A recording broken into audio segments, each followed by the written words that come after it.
The morning sun streamed through the tall windows of the Boston Municipal Court, casting long shadows across the worn wooden benches. Dr. Maya Richardson sat quietly in the back row, her hands folded neatly in her lap. She had rushed here directly from teaching her morning philosophy class at Harvard, still wearing her comfortable black sweater and simple slacks rather than formal court attire. The courtroom buzzed with the usual morning traffic court activity. Officers shuffled papers, court clerks typed rapidly on their computers, and nervous citizens whispered among themselves. Maya watched as case after case moved quickly through the system, most lasting no more than 5 minutes each. Judge William Barrett sat high on his bench, his silver hair and black robes giving him an imposing presence. At 62 years old, he had spent the last 15 years handling cases in this very courtroom. He took pride in running an efficient court, processing cases quickly and maintaining strict order. Today was no different as he moved through his morning docket with mechanical precision. "Next case," Judge Barrett called out, not bothering to look up from his papers. "Number 247, Richardson versus City of Boston." Maya stood up smoothly, gathering her small folder of evidence. As she walked toward the front of the courtroom, she noticed several things happen at once. The judge glanced up briefly, his eyes scanning her casual attire with obvious disapproval. The court officer's hand tightened slightly on his belt, and the clerk's typing slowed for just a moment. Maya had seen these subtle reactions countless times before in her life. "You are?" Judge Barrett paused, looking down at his papers. "Maya Richardson." "Yes, Your Honor," Maya replied in her clear, measured voice. She had taught hundreds of lectures to college students and spoken at dozens of international conferences. Standing before a traffic court judge should have been simple in comparison, yet she felt the familiar tension rising in her shoulders. "You're contesting a traffic violation from September 15th. The judge's tone suggested this was a waste of his valuable time. "A prohibited left turn on Cambridge Street." "Yes, Your Honor. I have evidence that the no left turn sign was obscured by construction equipment that day. I brought photographs and—" "Ms. Richardson," Judge Barrett interrupted, emphasizing the Ms. slightly.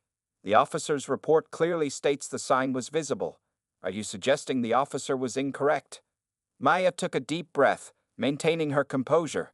"Your Honor, I respect the officer's report, but the construction began that very morning. I have time-stamped photos showing the—" "Photos can be taken from any angle to show what you want them to show," the judge cut in again. His fingers drummed impatiently on his desk. "The fact remains that you made an illegal turn in a busy intersection. The officer observed it directly." Maya noticed how the judge hadn't really looked at her since she approached the bench. His eyes stayed fixed on his papers or darted to the clock on the wall. She had published 3 books on ethics and justice, held a PhD from Yale, and was scheduled to give the keynote address at next month's International Philosophy Conference in London. Yet here she stood, being dismissed without even the courtesy of eye contact. "Your Honor, if I could just explain." "That won't be necessary," Judge Barrett said firmly. "The citation stands. The fine is $250, due within 30 days. He raised his gavel. Maya opened her mouth to speak again, but the sharp crack of the gavel cut through the air. Several people in the courtroom jumped slightly at the sound. The judge was already calling for the next case, clearly considering the matter closed. As Maya gathered her unused evidence folder, she noticed a familiar face entering the courtroom. Dr. James Chen, her colleague from Harvard's philosophy department, was walking through the doors. He was probably there to remind her about their upcoming faculty meeting, not realizing she would still be in court.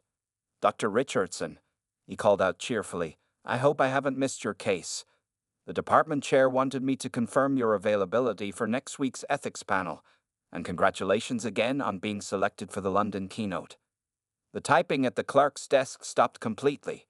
Judge Barrett's hand, reaching for the next case file, froze in midair. The courtroom fell into a sudden, heavy silence. Judge Barrett's eyes widened as he looked up properly at Maya for the first time since she had entered his courtroom.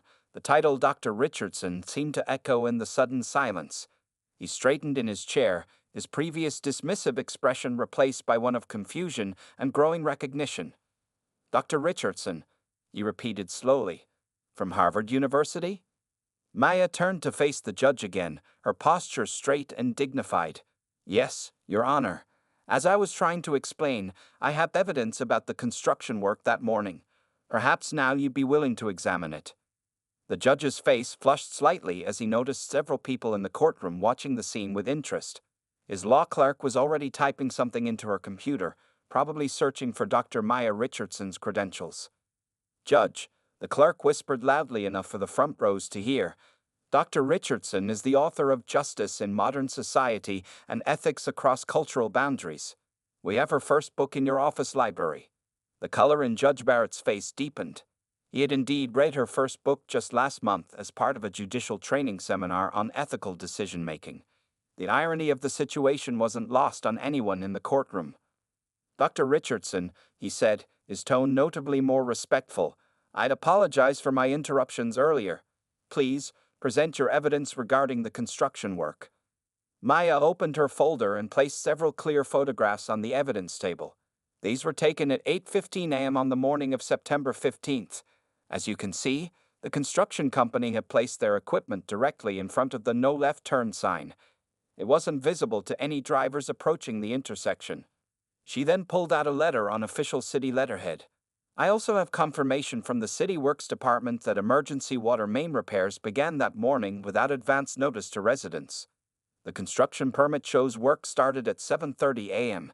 My alleged violation occurred at 8:45 a.m. The judge examined each piece of evidence carefully, taking his time now instead of rushing to judgment. The same officer who had issued the ticket was present in the courtroom for other cases. Judge Barrett called him forward. Officer Thompson, were you aware of the emergency construction work that morning? The officer looked uncomfortable. No, Your Honor. I arrived at my post at 8:40 a.m. I saw the construction but didn't realize it was blocking the sign.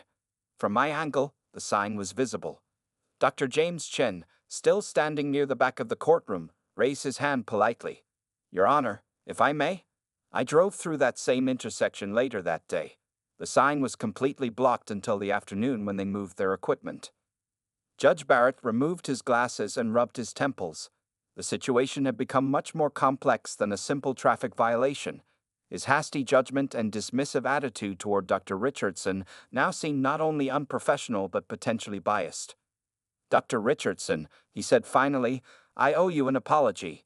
Not just for dismissing your evidence, but for my entire approach to your case. I made assumptions that were unfair and unprofessional. Maya nodded gracefully. Thank you, Your Honor.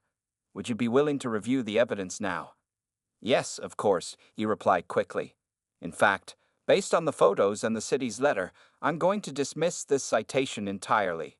The sign was clearly not visible due to the construction equipment. He paused, then added, Dr. Richardson, I'm familiar with your work.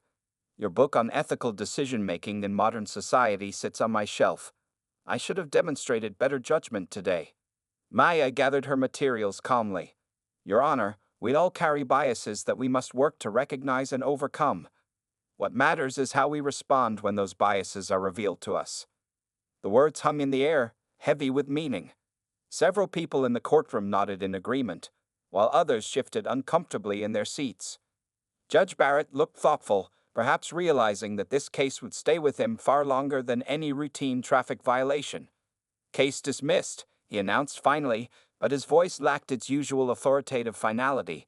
Instead, it carried a note of humility that his regular court attendees had rarely heard before. After the court session ended, Judge Barrett sat alone in his chambers, his lunch untouched on his desk. He couldn't stop thinking about what had happened that morning. His copy of Dr. Richardson's book, Justice in Modern Society, lay open before him, its pages filled with insights about fairness and unconscious bias in the legal system. His assistant knocked gently on the door. Judge Barrett, the afternoon session begins in 30 minutes, and there's something you should see. She placed a tablet in front of him, open to Harvard University's faculty page. The judge read through Dr. Maya Richardson's impressive biography. Yale doctorate at 28, visiting professor at Oxford. 3 published books translated into 12 languages. Guest speaker at the United Nations. The list went on, making him feel smaller with each achievement. And sir, his assistant added quietly, she's scheduled to give a lecture on bias in the justice system at next month's judicial conference. The same conference you're supposed to attend. Judge Barrett leaned back in his chair, closing his eyes. The irony was almost too much to bear. He had just provided a perfect case study for her lecture. His stomach tightened as he imagined sitting in that conference room, listening to Dr. Richardson discuss today's events. The phone on his desk rang, startling him from his thoughts. It was Judge Maria Santos, his colleague from the next courtroom. "Well, I heard what happened this morning," she said without preamble. "Several people were talking about it during lunch." "News travels fast," he replied wearily.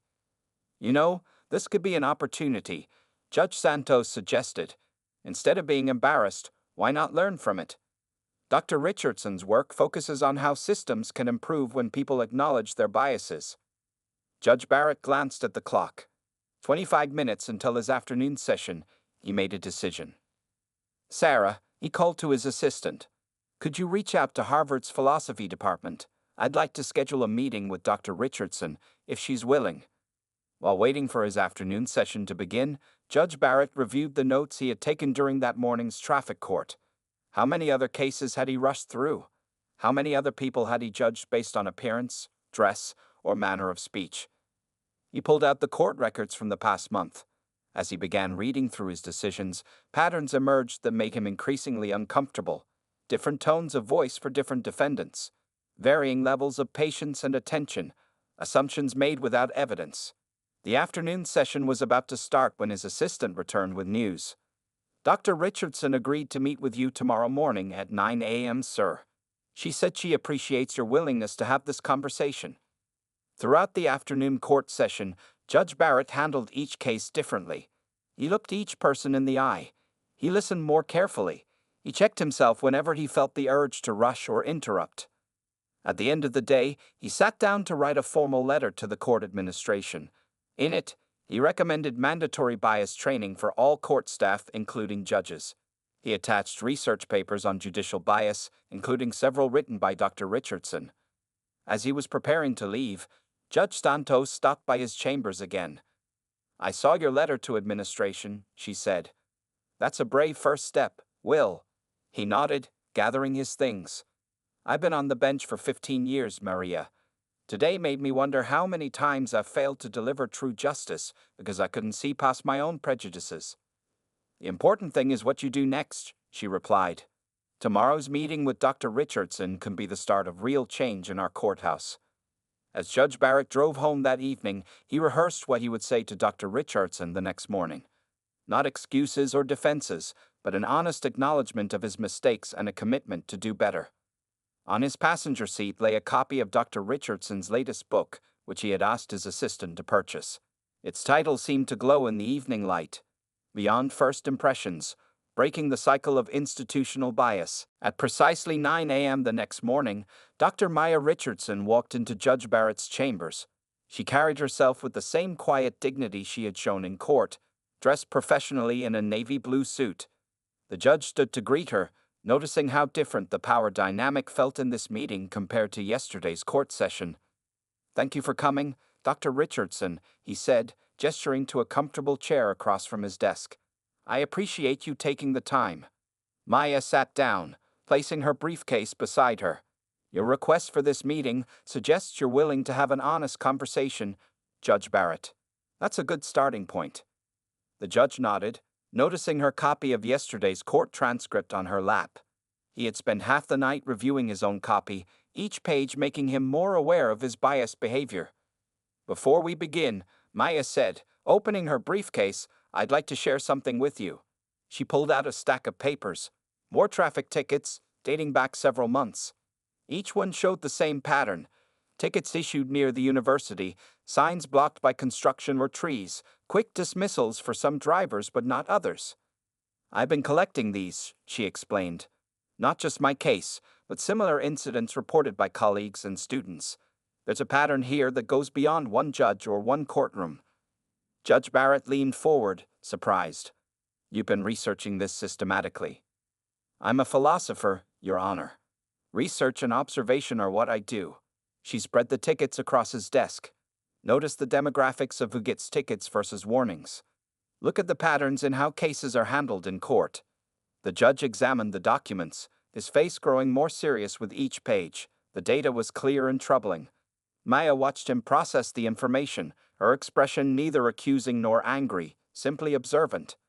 Yesterday could have been just another example, she continued. But you did something different. When you realized your mistake, you stopped. You listened. That's why I agreed to this meeting. Judge Barrett set down the papers and took off his glasses. Dr. Richardson, I've been reviewing my own court records. The patterns you're showing me, they're in my courtroom too. I just never looked for them before. Most people don't, Maya replied. That's why I research and write about institutional bias. It's not always about individual bad intentions. Sometimes it's about systems and patterns we stop seeing. The judge stood up and walked to his window, looking out at the courthouse steps below. People were already gathering for today's sessions, forming lines that would soon fill his courtroom. What do you suggest? He asked, turning back to face her. How do we fix this? Maya smiled slightly, the first real smile he'd seen from her. First, we acknowledge that fixing is an ongoing process, not a single action. Would you be willing to be part of a study? Allow researchers to observe your courtroom, collect data, track decisions. You want to use my courtroom as a case study? Yes, she nodded. But more than that, I want to work with you to develop new protocols for traffic court. Guidelines that help judges check their assumptions. Systems that track patterns in citations and decisions. Judge Barrett returned to his desk, picking up one of the traffic tickets. You knew this was bigger than just your case. You could have just pointed out the construction issue and left. Change doesn't happen that way, Maya replied. Real change requires people in positions of power to see the problem and choose to be part of the solution. The judge reached for his phone. Let me call Judge Santos. She oversees judicial training for our district. I think she should be part of this conversation. As he made the call, Maya pulled out her notebook and began writing. This meeting was becoming exactly what she had hoped for, not just a discussion about one incident, but the beginning of systematic change. Dr. Richardson, Judge Barrett said after finishing his call, Judge Santos is coming up now, but before she arrives, I want you to know something. Yesterday's incident was my failure, but what's happening now? This chance to create real change. That's your achievement. Judge Santos arrived at Judge Barrett's chambers within minutes, her curiosity evident on her face. She had known Will Barrett for over a decade, but had never seen him this eager to tackle an institutional problem.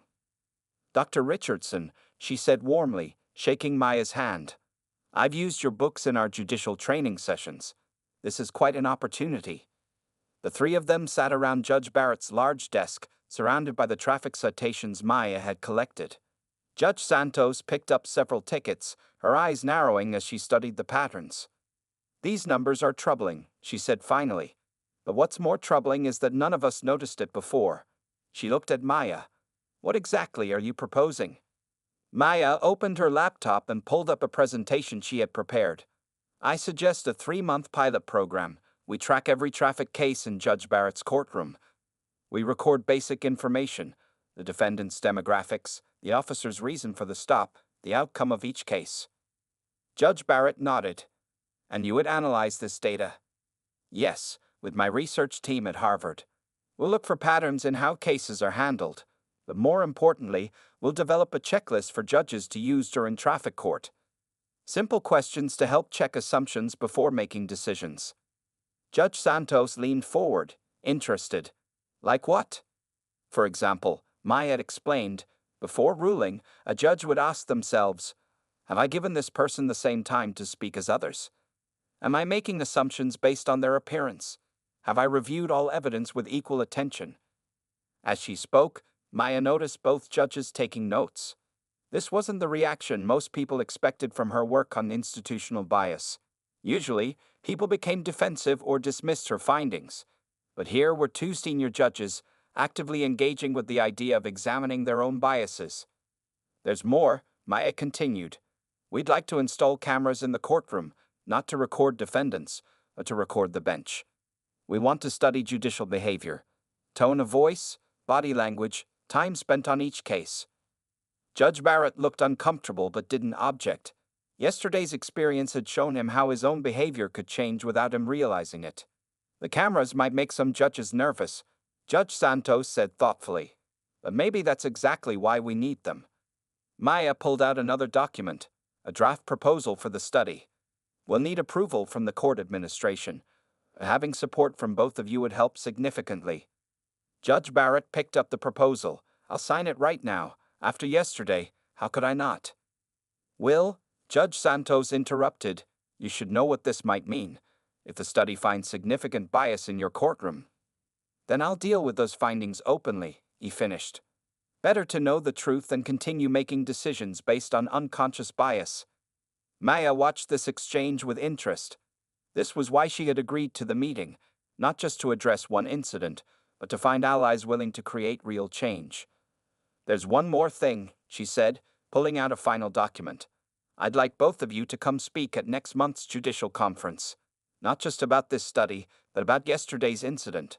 Real stories of recognizing and addressing bias can be powerful tools for change. Judge Barrett's face reddened slightly, but he nodded. It won't be comfortable telling that story, but comfort isn't the point, is it? No, Maya agreed. The point is progress. Judge Santos signed the proposal and handed it to Maya. When do we start? The research team can begin setting up next week. We'll need a few days to install the cameras and prepare the tracking systems. As they wrapped up the meeting, Judge Barrett looked at his daily docket. Traffic court would begin in an hour. Dr. Richardson, would you be willing to observe today's session? I could use your feedback. Maya checked her watch. Her next class wasn't until afternoon. Yes, I can stay, but remember, the goal isn't perfection. The goal is awareness and improvement. As they walked toward the courtroom, Maya felt cautiously optimistic. Change often started small, one incident, one conversation, one person willing to acknowledge their mistakes. But with the right support and structure, small changes could grow into lasting transformation. 1 month later, Judge Barrett stood at the podium of the National Judicial Conference in Washington, D.C. The large hall was packed with judges from across the country, all waiting to hear about the innovative study that had made headlines in legal circles. He gripped the sides of the podium, his heart beating faster than usual. It wasn't easy being here, about to tell hundreds of his peers about his biggest professional mistake. Dr. Richardson sat in the front row, giving him an encouraging nod. Last month, he began, I made a serious error in my courtroom. I dismissed a woman's evidence without proper consideration. I interrupted her repeatedly. I showed clear bias in my behavior. He paused, looking across the room. And if it hadn't been for the fact that this woman turned out to be Dr. Maya Richardson, a renowned philosopher, an expert on judicial bias, I might never have recognized my mistake. A murmur went through the crowd. Some judges shifted uncomfortably in their seats, perhaps remembering similar moments from their own courtrooms. But this story isn't about one mistake, Judge Barrett continued. It's about what happened next. He clicked to the first slide of his presentation, showing data from the pilot program in his courtroom. The numbers were clear. In just 1 month of conscious monitoring, the disparities in his rulings had decreased significantly. Average speaking time allowed to defendants had become more equal. Evidence review times had balanced across all demographics. These changes didn't require complex solutions, he explained. Sometimes, it was as simple as using a checklist before making decisions. Other times, it meant taking an extra minute to ensure everyone had a fair chance to present their case. From her seat in the front row, Maya watched the judges' reactions. She saw heads nodding, people taking notes, genuine interest in the simple but effective changes being described. Judge Santos took the podium next, explaining the technical aspects of the study. The cameras that recorded judicial behavior. The simple tracking system for case outcomes. The weekly review sessions where patterns were discussed openly. We're not here to shame anyone, she emphasized. We're here to show you that change is possible, and it starts with being willing to look at ourselves honestly. During the question and answer session, hands shot up across the room. Judges from different states wanted to know how they could implement similar programs in their courtrooms. The interest was far greater than any of them had expected. One older judge stood up, his voice slightly shaky. I've been on the bench for 30 years, he said. After hearing this presentation, I'm wondering how many times I've made similar mistakes without realizing it. How do we begin to address this? Maya stepped up to the podium to answer this question. We begin by accepting that having biases doesn't make us bad people or bad judges. It makes us human. What matters is what we do once we become aware of these biases. She clicked to the next slide, showing the checklist they had developed.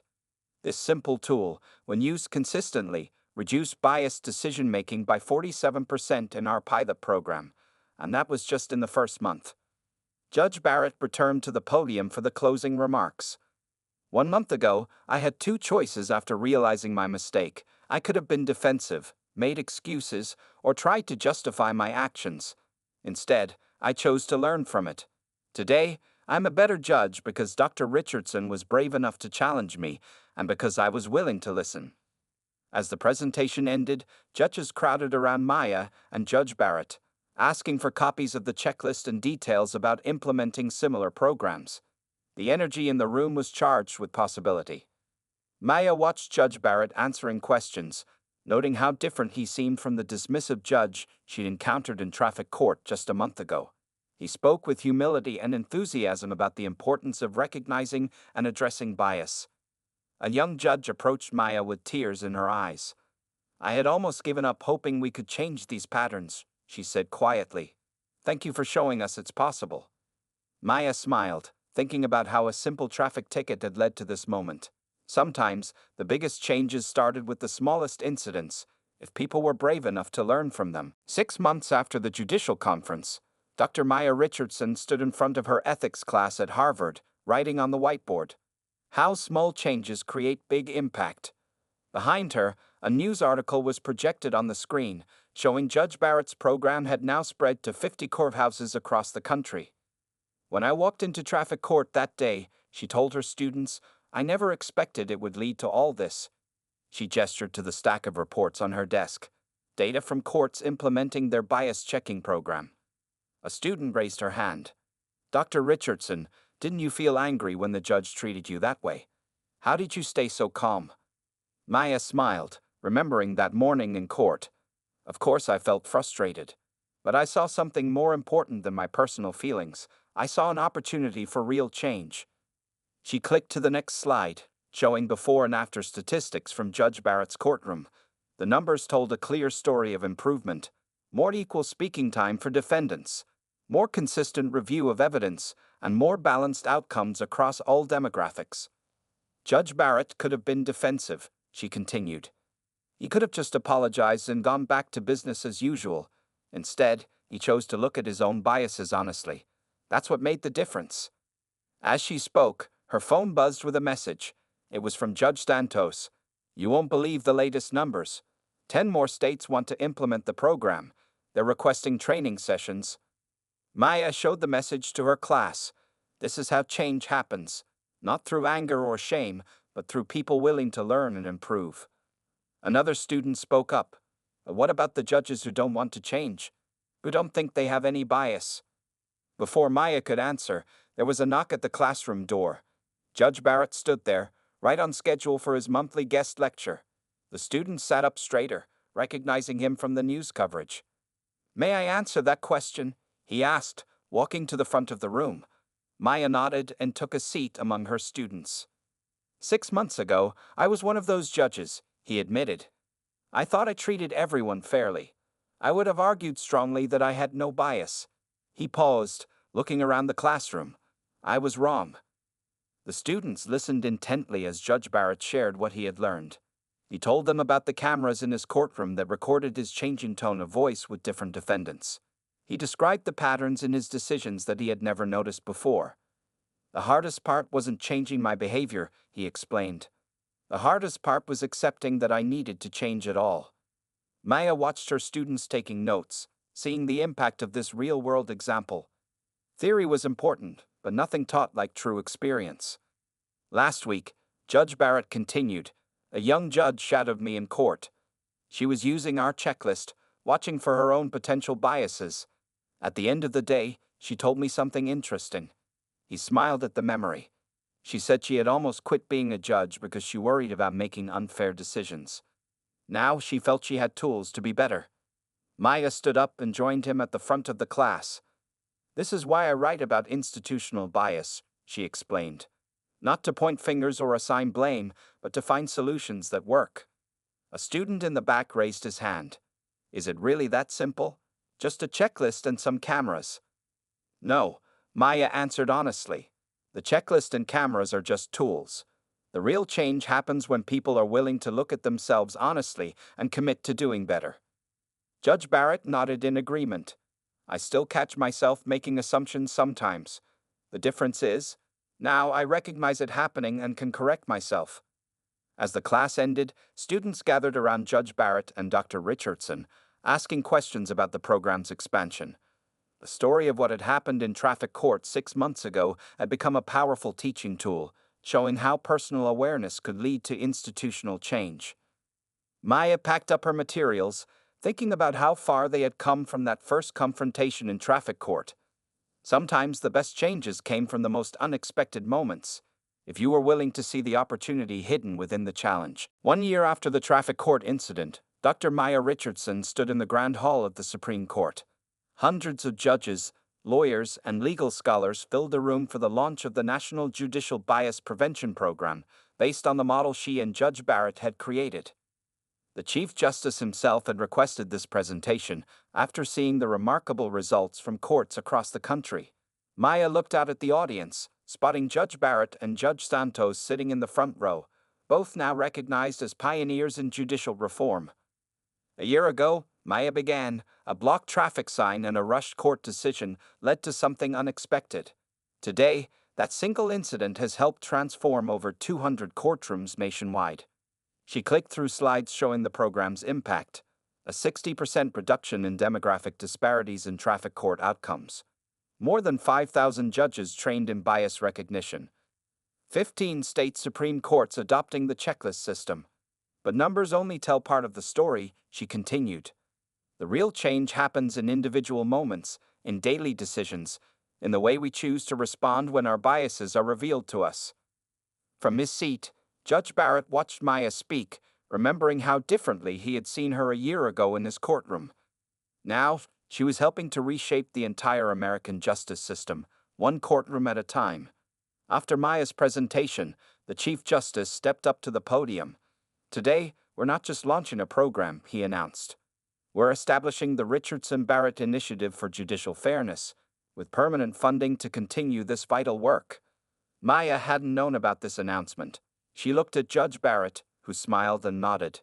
They had decided to name the initiative after both of them, showing how cooperation between those who identify bias and those willing to address it could create lasting change. During the reception afterward, a young law student approached Maya. Dr. Richardson, she said nervously, your traffic court story inspired me to become a judge. But I'm worried about making the same mistakes others have made. How can I be sure I'll be fair? Maya led the student to where Judge Barrett was standing. Tell her what you told my class, she suggested. The goal isn't to be perfect, Judge Barrett explained. The goal is to be aware and willing to improve.